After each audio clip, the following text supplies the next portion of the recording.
Hey everyone, in this video we will see how to fix Schwab.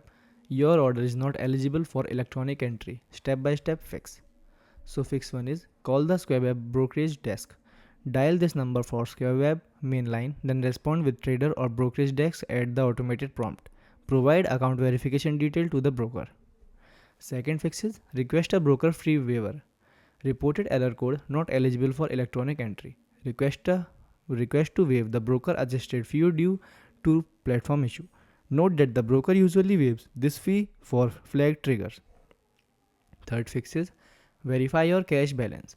Open the Schwab mobile app or log in to schwab.com. Navigate to the balance section, then focus on the cash available to trade. Then adjust your order size to ensure it fits entirely within your settled cash. Attempt to submit your order again. Fourth fix is check for ticket corporate action. Search for the ticker symbol on the financial news site or Schwab research tab. Look for recent news regarding stock splits, mergers, bankruptcies, or ticker symbol change.